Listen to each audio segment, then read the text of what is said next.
Xerox ಅಂಗಡಿಯಲ್ಲಿ August 21 ಶುಕ್ರವಾರ ನಡೆದ ಹಲ್ಲೆ ಮತ್ತು ಬಳಿಕ ನಡೆದ ಬೆಳವಣಿಗೆಗಳು ಪುತ್ತೂರಿನಲ್ಲಿ ಗಂಭೀರ ಸ್ವರೂಪ ಪಡೆದುಕೊಂಡಿದೆ. ಘಟನೆಗೆ ಸಂಬಂಧಿಸಿದಂತೆ ಎರಡೂ ಕಡೆಗೂ ಇದೀಗ ಬೆಂಬಲಗಳು ವ್ಯಕ್ತವಾಗತೊಡಗಿದ್ದು, ಪೊಲೀಸರಿಗೆ ಈ ಘಟನೆ ಜಟಿಲವಾಗುವ ಲಕ್ಷಣಗಳು ಗೋಚರಿಸಲಾರಂಭಿಸಿದೆ. ಬಿಜೆಪಿ ಮತ್ತು ಹಿಂದೂ ಪರ ಸಂಘಟನೆಗಳು ಅಂಗಡಿ ಮಾಲಕರ ಪರ ನಿಂತರೆ, ಗ್ರಾಹಕರಾಗಿ ಬಂದವರ ಪರವಾಗಿ ಎಸ್ಡಿಪಿಐ ಮತ್ತು ಮುಸ್ಲಿಂ ಪರ ಸಂಘಟನೆಗಳು ನಿಂತಿವೆ. ದಕ್ಷಿಣ ಕನ್ನಡ ಜಿಲ್ಲೆಯಲ್ಲಿ ನಡೆಯುವ ಕೆಲವು ಪ್ರಕರಣಗಳು ಜಿಲ್ಲೆಯಲ್ಲಿ ಬಿಗುವಿನ ವಾತಾವರಣವನ್ನು ನಿರ್ಮಿಸುತ್ತದೆ. ಅಂತಹುದೇ ಒಂದು ಪ್ರಕರಣ ಆಗಸ್ಟ್ 21 ಶುಕ್ರವಾರದಂದು ಪುತ್ತೂರಿನ ದರ್ಬೆ ಎಂಬಲ್ಲಿ ನಡೆದಿದೆ. ಸುಳ್ಯದ ಮಂಡೆಕೋಲು ನಿವಾಸಿಗಳಾದ ಫಾತಿಮಾ ಮತ್ತು ಮುಬಾಶಿರಾ ಎಂಬವರು ದರ್ಬೆಯಲ್ಲಿರುವ ಡ್ರೀಮ್ ಡೆಸ್ಟಿನೇಷನ್ ಡಿಜಿಟಲ್ ಸೇವಾ ಕೇಂದ್ರಕ್ಕೆ ದಾಖಲೆ ಪತ್ರಗಳನ್ನು ಲ್ಯಾಮಿನೇಷನ್ ಮಾಡಿಸಲು ತಂದಿದ್ರು.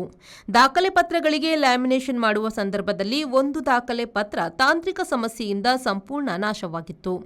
ಈ ಸಂಬಂಧ ದಾಖಲೆ ಪತ್ರಗಳನ್ನು ತಂದಿದ್ದ ಫಾತಿಮಾ ಮತ್ತು ಅಂಗಡಿಯ ಮಾಲಕಿಯಾದ ಅಂಜನಾ ಪೈ ನಡುವೆ ಮಾತಿನ ಚಕಮಕಿ ನಡೆದಿತ್ತು. ಆ ಸಮಯದಲ್ಲಿ ಮಧ್ಯಪ್ರವೇಶಿಸಿದ ಅಂಗಡಿ ಮಾಲಕಿಯ ಪುತ್ರ ಸುದರ್ಶನ್ ಪೈ ಮುಬಾಶಿರ್ ಮೇಲೆ ಹಲ್ಲೆ ನಡೆಸಿದ್ದಾರೆ ಎನ್ನುವ ಆರೋಪ ಹೊರಿಸಲಾಗಿದೆ. ಗ್ರಾಹಕ ಮತ್ತು ಮಾಲಕರ ನಡುವೆ ನಡೆದ ಈ ಗಲಾಟೆಯಲ್ಲಿ ಸಾರ್ವಜನಿಕರು ಪಾಲ್ಗೊಂಡಿದ್ದಾರೆ. ಏಕಾಏಕಿ ಅಂಗಡಿಯ ಬಳಿ ಸೇರಿದ ಗುಂಪು ಅಂಗಡಿ ಮಾಲಕಿಯ ಪುತ್ರ ಸುದರ್ಶನ್ ಪೈ ಸೇರಿದಂತೆ ಅಂಜನಾ ಪೈ ಮೇಲೂ ಹಲ್ಲೆ ನಡೆಸಿದ್ದಾರೆ. ಪರಿಸ್ಥಿತಿ ಕೈಮೀರಿದ ಹಂತದಲ್ಲಿ ಪೊಲೀಸರು ನೆರೆದಿದ್ದ ಜನರನ್ನು ಲಘು ಲಾಠಿ ಪ್ರಹಾರ ನಡೆಸಿ ಚದುರಿಸಿದ್ದಾರೆ. ಘಟನೆಗೆ ಸಂಬಂಧಿಸಿದಂತೆ 3 ಪ್ರತ್ಯೇಕ ಪ್ರಕರಣವನ್ನು ದಾಖಲಿಸಿಕೊಂಡಿದ್ದಾರೆ. ಪ್ರಕರಣ ದಾಖಲಿಸುವ ಸಮಯದಲ್ಲಿ ಪೊಲೀಸರು ತಾರತಮ್ಯ ನೀತಿ ಅನುಸರಿಸುತ್ತಿದ್ದಾರೆ ಎಂದು ಬಿಜೆಪಿ ದೂರಿದೆ.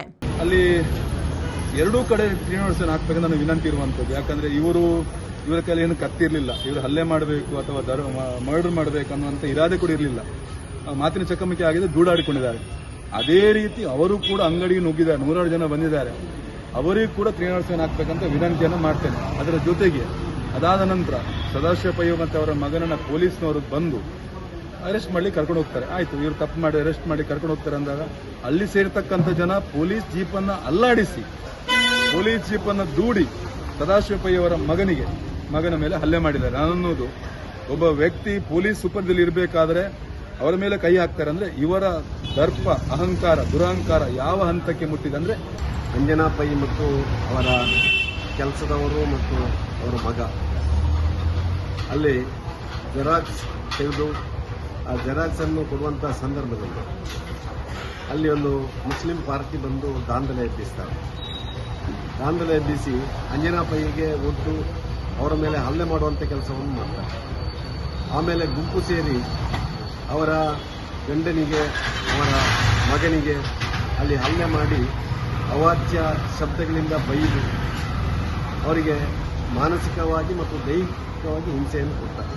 ಈ ನಡುವೆ ಗ್ರಾಹಕರಾಗಿ ಬಂದ ಮಹಿಳೆಯರ ಮೇಲೆ ಹಲ್ಲೆ ನಡೆಸಲಾಗಿದೆ ಎಂದು ಎಸ್ಕೆಪಿಎ ಪಕ್ಷ ಆರೋಪಿಸಿದೆ. ಗ್ರಾಹಕರ ದಾಖಲೆ ಪತ್ರಗಳನ್ನು ನಾಶಪಡಿಸಿದ್ದಲ್ಲದೆ ಹಲ್ಲೆಯನ್ನು ನಡೆಸಲಾಗಿದೆ. ಮುಸ್ಲಿಂ ಮಹಿಳೆಯರ ಮೇಲೆ ಹಲ್ಲೆ ನಡೆಸಿದ ಪ್ರಕರಣವನ್ನು ಗಂಭೀರವಾಗಿ ಪರಿಗಣಿಸಬೇಕೆಂದು ಪಕ್ಷದ ಮುಖಂಡರು ಆಗ್ರಹಿಸಿದ್ದಾರೆ.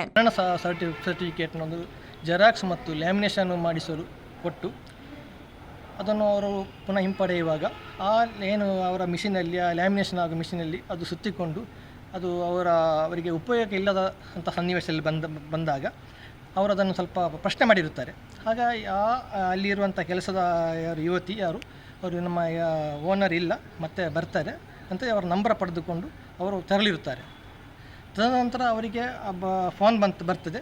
ಅವರು ಅದೇ ಡ್ರೀಮ್ಸ್ ಡಿಜಿಟಲಿ ಬಂದು ನೋಡುವಾಗ ಅದು ಯಾವುದೇ ಕೂಡ ಉಪಯೋಗ ಬಾರಂಥ ಸ್ಥಿತಿಯಲ್ಲಿದ್ದ ಸಂದರ್ಭದಲ್ಲಿ ಅವರು ಪ್ರಶ್ನೆ ಮಾಡ್ತಾರೆ. ಅದಕ್ಕೆ ಅವರ ಅಂಗಡಿಯವರು ಏನು ಹೇಳ್ತಾರೆ ಅಂತ ಹೇಳಿದರೆ, ನೀವು ಸುಳ್ಯದಲ್ಲಿ ಇದನ್ನು ತಗೊಳ್ಬೋದು, ನಿಮಗೆ 100 ರೂಪಾಯಿ ಸಿಗ್ತದೆ, ಈ ಥರ ಒಂದು ಬಾಲಿಶವಾದ ಹೇಳಿಕೆಯನ್ನು ಅವರು ಕೊಡ್ತಾರೆ. ಹಲ್ಲೆ ನಡೆಸಿರುವ ವ್ಯಕ್ತಿ ಪಕ್ಷವೊಂದರ ಬೆಂಬಲಿಗನೂ ಆಗಿದ್ದು, ಈ ಕಾರಣಕ್ಕೆ ಪ್ರಕರಣವನ್ನು ಧಾರ್ಮಿಕ ಮತ್ತು ರಾಜಕೀಯವಾಗಿ ನೋಡಬಾರದು ಎಂದು ಒತ್ತಾಯಿಸಿದೆ. ಪ್ರಕರಣದಲ್ಲಿ ಎರಡೂ ಕಡೆಯಿಂದಲೂ ಹಲ್ಲೆ ನಡೆದಿದ್ದರೂ ಹಿಂದೂ ಮಹಿಳೆಯ ಮೇಲೆ ಜಾಮೀನು ರಹಿತ ಸೆಕ್ಷನ್ ಹಾಕಿ ಪ್ರಕರಣ ದಾಖಲಿಸಲಾಗಿದ್ದು, ಮುಸ್ಲಿಂ ಮಹಿಳೆಯರ ಮೇಲೆ ಸಣ್ಣಪುಟ್ಟ ಸೆಕ್ಷನ್ ಹಾಕಿ ಪ್ರಕರಣ ದಾಖಲಿಸಲಾಗಿದೆ ಎನ್ನುವ ಆರೋಪವನ್ನು ಬಿಜೆಪಿ ಮತ್ತು ಹಿಂದೂ ಪರ ಸಂಘಟನೆಗಳು ಮಾಡಲಾರಂಭಿಸಿದೆ. ಆಧಾರ್ ಕಾರ್ಡ್ ಜೆರಾಕ್ಸ್ ಮಾಡಿಕೊಡಿ, ಬರ್ತ್ ಸರ್ಟಿಫಿಕೇಟ್ ಲ್ಯಾಮಿನೇಷನ್ ಮಾಡಿಕೊಡಿ ಕೇಳಿದ್ದಾರೆ. ಅದು ಸ್ಟಕ್ ಆಗಿದೆ. ಆಮೇಲೆ ನಮ್ಮ ಓನರ್ ಇಲ್ಲ, ಅವ್ರ ಮನೇಲಿದ್ದಾರೆ, ನೀವು ಹೋಗಿ ಬನ್ನಿ, ಆಮೇಲೆ ಬರ್ತಾರೆ ಅಂತ ಹೇಳಿದ್ದಾರೆ. ಸೊ ಮತ್ತೆ 3:30ಗೆ ವಾಪಸ್ ಬಂದಿದ್ದಾರೆ. ವಾಪಸ್ ಬಂದಾಗ ಕರೆಕ್ಟ್ 3 ಗಂಟೆ ನಂತರ ಬಂದಿರೋದು. ಬಂದ್ಮೇಲೆ ಜನರ ಜೊತೆ ಬಂದಿಲ್ಲ. ನಾನೇ ಹೇಳ್ತಿಲ್ಲ, 1 ಗಂಟೆಗೆ ಬಂದು ಕೊಟ್ಟು ಅವರ ಬಂದೂರ ರಿಲೇಟಿವ್ ಮನೆಗೆ ಹೋಗಿದ್ದಾರೆ. 3:30-4 ಗಂಟೆಗೆ ನಮ್ಮ ಓನರ್ ಬರ್ತಾರೆ ಅಂತ ಹೇಳಿದಾಗ ಅವ್ರು ಬಂದಿದ್ದಾರೆ. ಬಂದು ಅವರವರಿಗೆ ಫಸ್ಟ್ ಅಷ್ಟು ಬೇಗ ಇನ್ನೂರು ಜನ ಸೇರ್ತಾರ. ಆದ್ಮೇಲೆ ಯಾವಾಗ ಅಂಗಡಿಯಿಂದ ಕಳ್ಳಾಟ ಮುಕ್ಕಾಟ ಮಾಡಿ ಹೊರಗಡೆ ಬಂದ್ರು ಅವಾಗ ಜಾಯಿನ್ ಆಗಿದ್ದಾರೆ. ಪ್ರೀ ಪ್ಲಾನ್ ಮಾಡ್ಕೊಂಡ್ ಬಂದಿದ್ರು. ಎಲ್ಲೂ ಕ್ಯಾಮರಾದಲ್ಲಿ ಇಲ್ಲ. ಅದನ್ನ ಹೊರಗಡೆ ಕ್ಯಾಮರಾ ಇದೆ, ವಿಡಿಯೋ ಮಾಡಿರೋದ್ರಿಂದ ಎಲ್ಲ ಕೂಡ ಡೀಟೇಲ್. ನಮಗೆ ನ್ಯಾಯ ಬೇಕು. ಪ್ರವೀಣ್, ವಿ4 ನ್ಯೂಸ್, ಪುತ್ತೂರು.